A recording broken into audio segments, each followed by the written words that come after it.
Chào các bạn, trở lại với kênh Minh TV của mình. Trong hành trình hôm nay, mình sẽ mời các bạn khám phá tuyến đường nông thôn nối liền hai chợ xã của tỉnh Cà Mau, chợ mới xã Ninh Thành Lợi đến chợ xã Phước Long.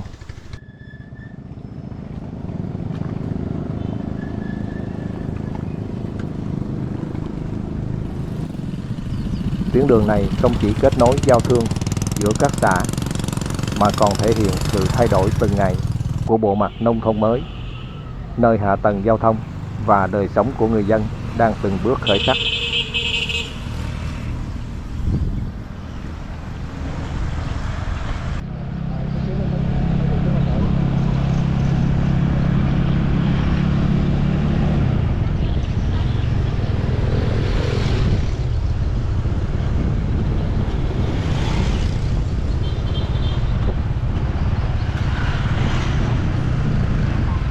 Và bây giờ, mời các bạn cùng khám phá tuyến đường nông thôn này cùng với mình nhé.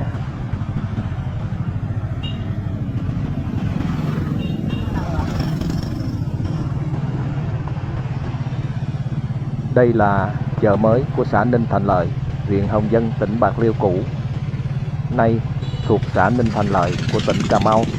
Có cái đường trong nó đi ngang cái chùa vậy đó.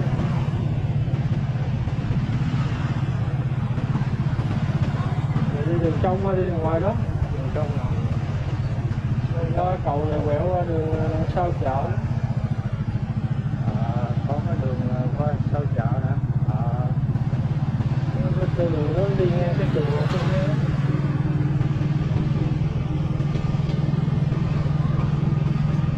Đến đây là cầu Kinh Ranh.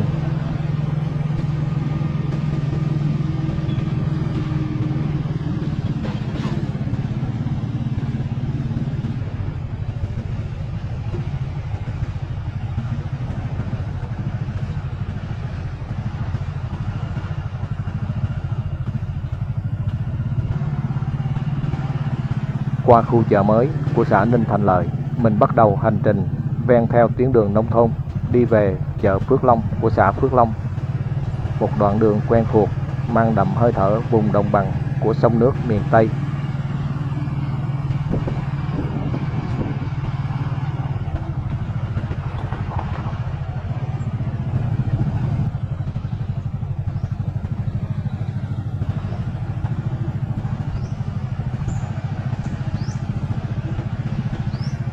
Qua khu chợ, cảnh vật hai bên đường thay đổi dần. Những hàng quán thưa bớt, nhường chỗ cho các căn nhà mái tôn nằm nép mình bên hàng cây ven theo dòng kênh nhỏ. Những hình ảnh mộc mạc, yên bình của một vùng quê.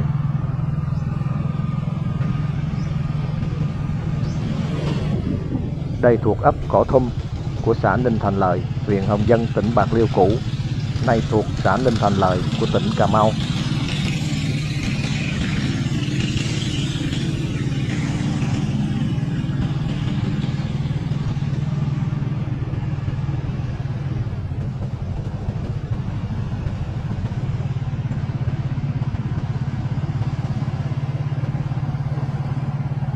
Xã Ninh Thành Lợi của tỉnh Cà Mau hiện nay có diện tích là 133,27 km².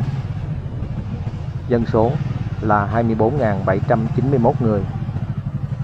Xã gồm có 14 ấp là Cây Giảng, Cây Cui, Cây Mát, Chòm Cao, Chủ Chọt, Cỏ Thum, Ngô Kim, Nhà Lầu 1, Nhà Lầu 2, Ninh Thành Đông, Ninh Thành Tây, Thống Nhất, Xẻo Dừng và Xẻo Gừa.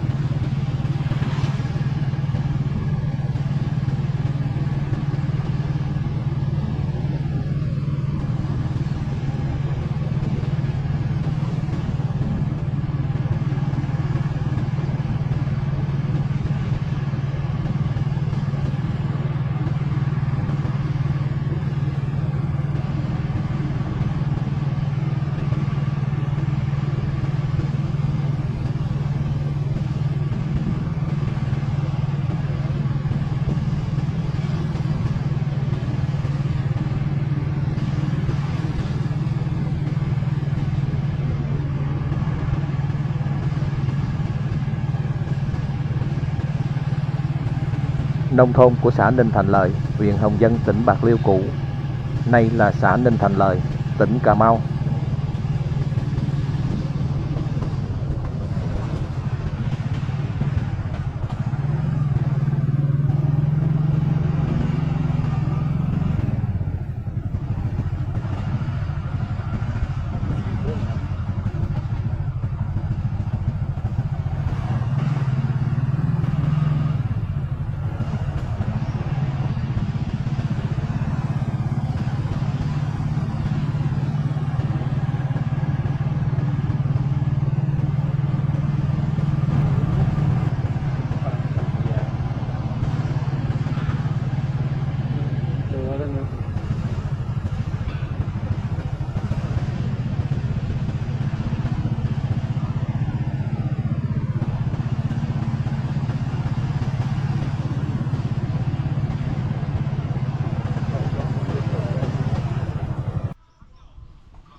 Đến đây là ngôi chùa Cỏ Thum.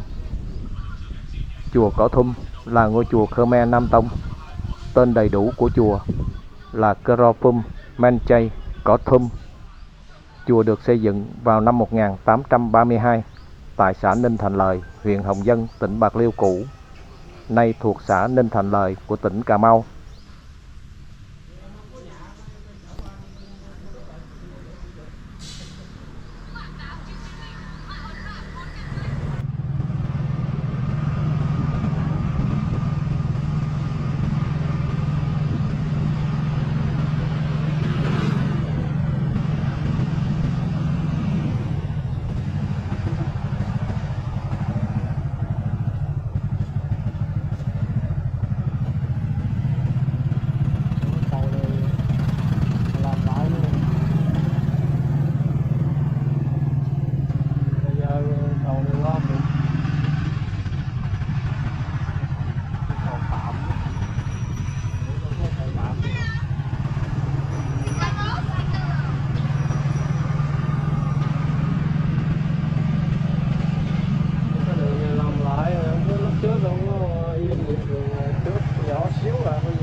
Nông thôn của xã Ninh Thành Lợi, huyện Hồng Dân, tỉnh Bạc Liêu cũ, nay là xã Ninh Thành Lợi, tỉnh Cà Mau.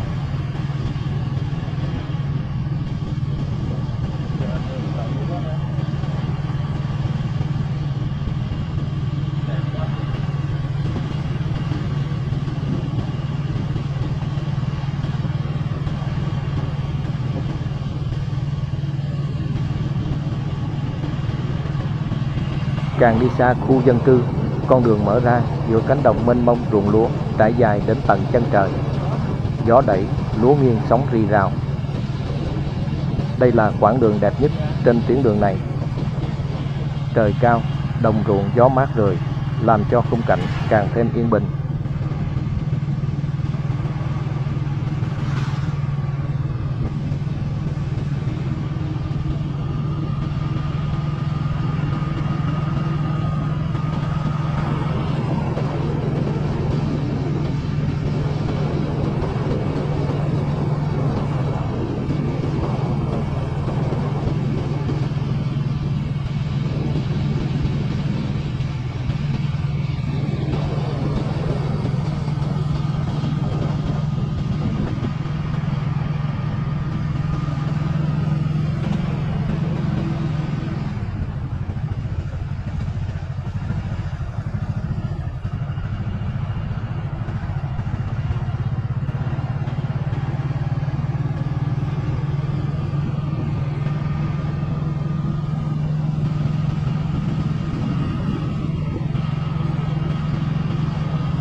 Đây là vùng nông thôn của xã Ninh Thành Lợi, huyện Hồng Dân, tỉnh Bạc Liêu cũ, nay thuộc xã Ninh Thành Lợi của tỉnh Cà Mau.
Vùng nông thôn của xã Ninh Thành Lợi của tỉnh Cà Mau có nhiều kênh rạch, nên dọc trên tuyến đường phải đi qua nhiều cây cầu bê tông nhỏ.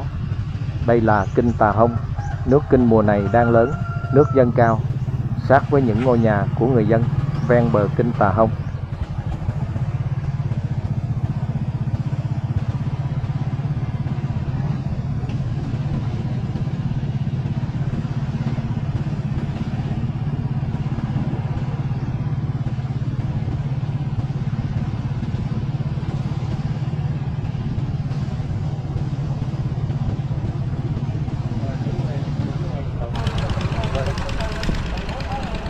Xuồng ghe của người dân xuôi ngược trên kênh Tà Hông, vùng nông thôn của xã Ninh Thành Lợi, tỉnh Cà Mau hiện nay.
Người dân đang thu hoạch dừa bán cho thương lái ở bên kia con kênh.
Đoạn này đang xây dựng cây cầu bắc qua con kênh Tà Hông, xã Ninh Thành Lợi.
Đến đây là cầu Ông Tà, đoạn Vàm Kinh Tà Hông.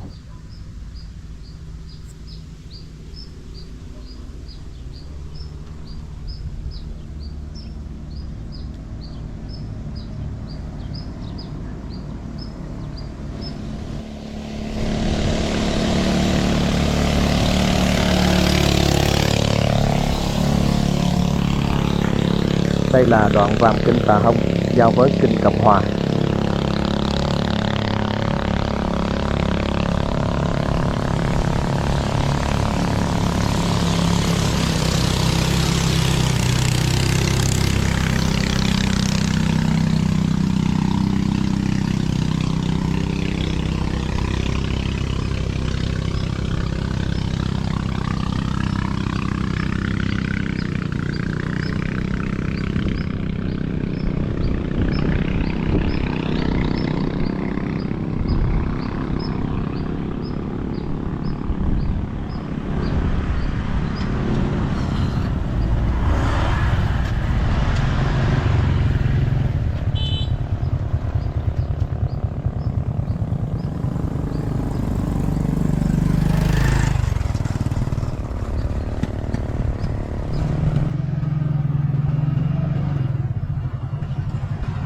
Đến đây mình đi dọc theo tuyến đường ven Kinh Cộng Hòa để ra chợ Phước Long của xã Phước Long.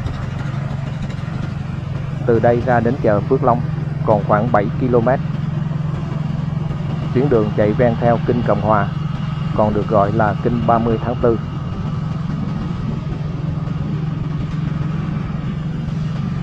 Đây cũng còn là địa bàn của xã Ninh Thành Lợi, tỉnh Cà Mau hiện nay.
Nông thôn của xã Ninh Thành Lợi, huyện Hồng Dân, tỉnh Bạc Liêu cũ, nay là xã Ninh Thành Lợi, tỉnh Cà Mau.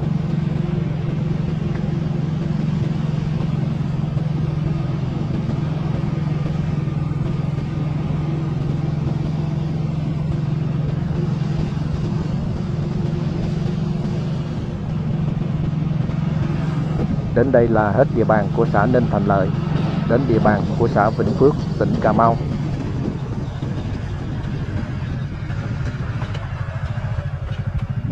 Ở đoạn này có cây cầu treo bắc qua Kinh Cộng Hòa đi về xã Hồng Dân.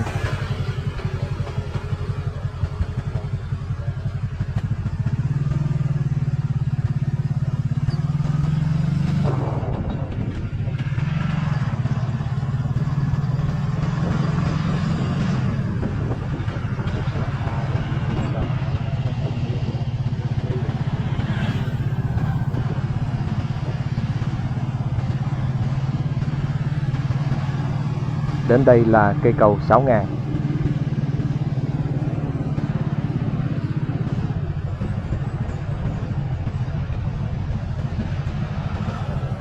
Ở đây có các trường học nên dân cư tập trung đông đúc, hình thành như một ngôi chợ quê.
Đến cầu 5.000 trên tuyến đường ven Kinh Cộng Hòa, địa bàn của xã Vĩnh Phước, tỉnh Cà Mau.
địa bàn của xã Vĩnh Phước, tỉnh Cà Mau đến cầu 4.000.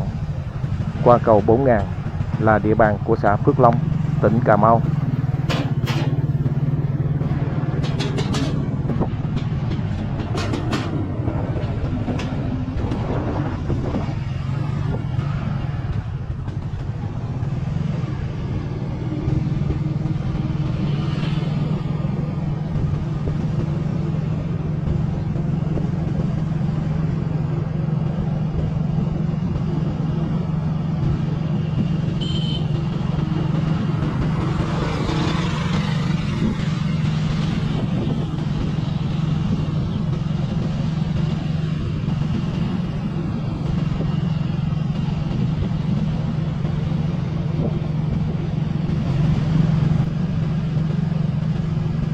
Tuyến đường ven kênh Cộng Hòa, xã Phước Long, tỉnh Cà Mau.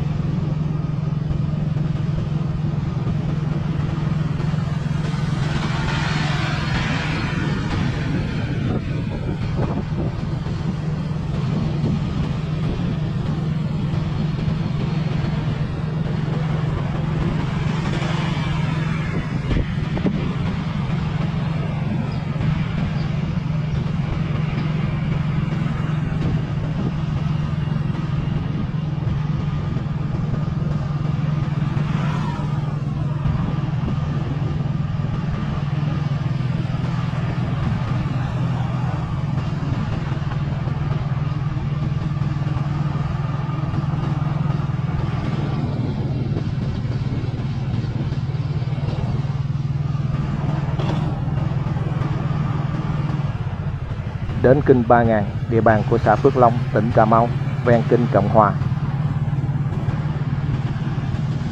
Dọc theo tuyến đường ven kênh Cộng Hòa, cứ 1 km thì có một cây cầu được đặt tên theo km mà đoạn đường đi qua.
Tuyến đường ven kênh Cộng Hòa, xã Phước Long, tỉnh Cà Mau.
Đến đây là cầu 2000.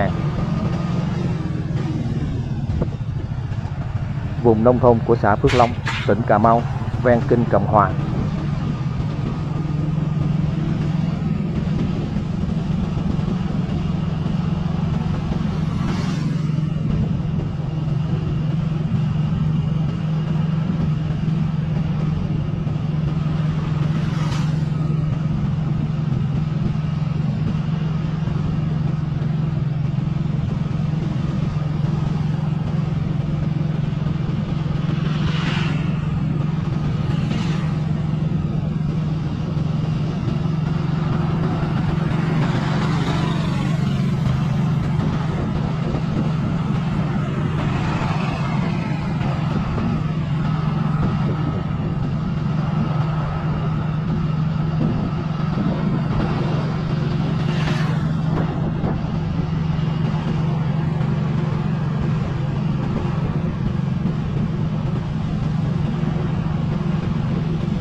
Càng gần đến chợ Phước Long thì nhịp sống bắt đầu tấp nập.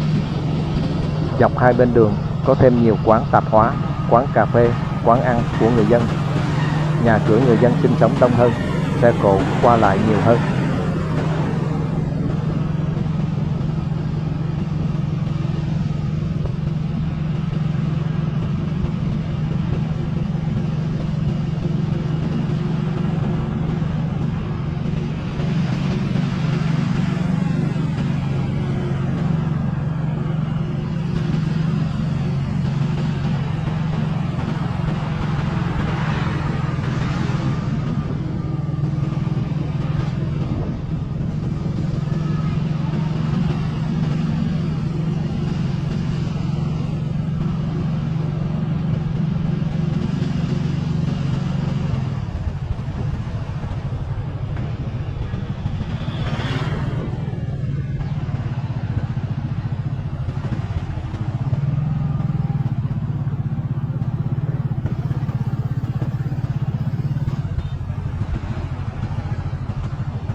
Tuyến đường ven kênh Cộng Hòa, xã Phước Long, tỉnh Cà Mau.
Cầu đó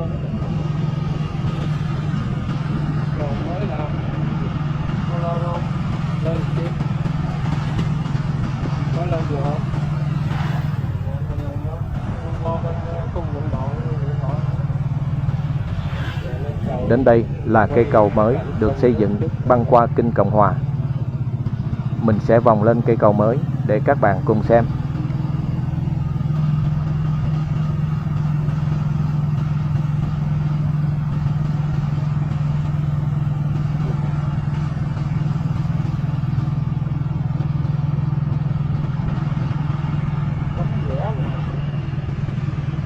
Tấm sườn lớn.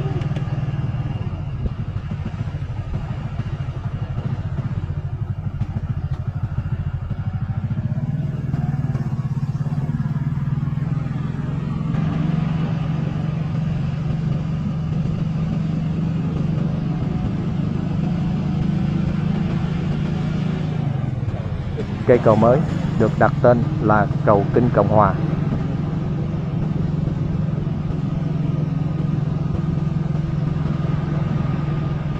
Cây cầu mới xây dựng rất đẹp, thiết kế 2 làn xe qua lại rộng rãi.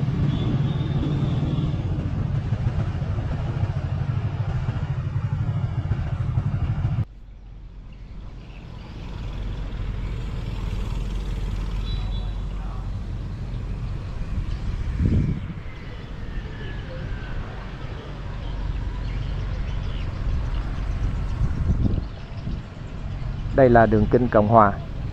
Hướng này ra cầu 30 tháng 4 giao với Kinh Sáng Phụng Hiệp, đoạn chợ Phước Long.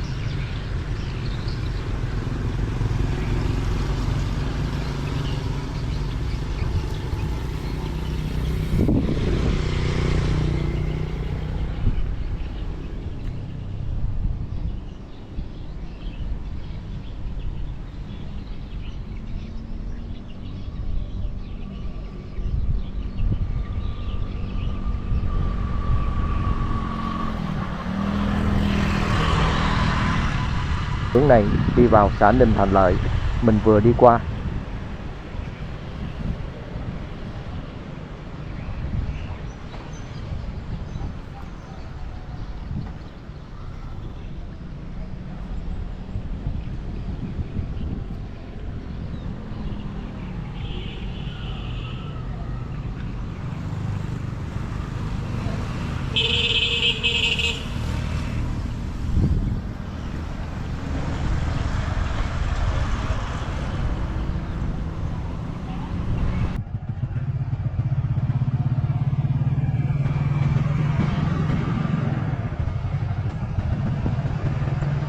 Giờ làm đẹp quá.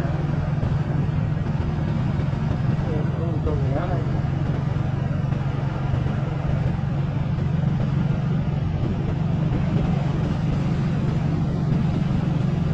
Tuyến đường này chạy dọc phía sau khu hành chính của xã Phước Long.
Đây là tuyến đường ven Kinh Sáng Phụng Hiệp.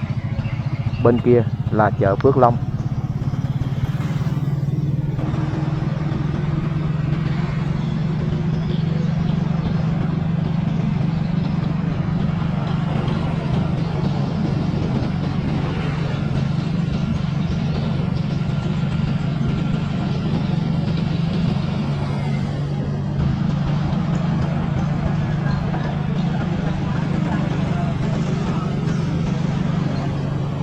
Cầu 30 tháng 4.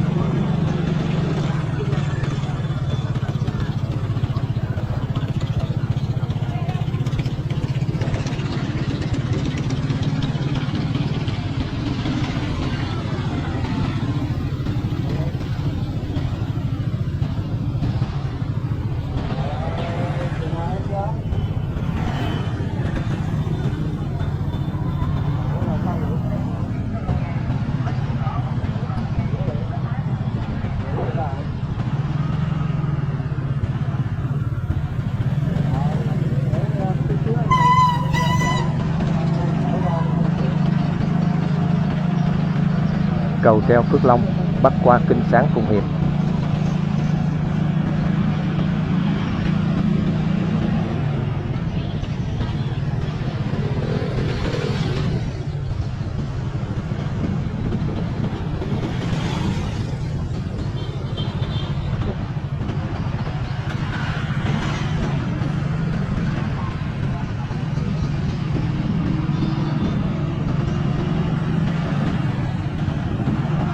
Và đến đây mình cũng xin tạm dừng.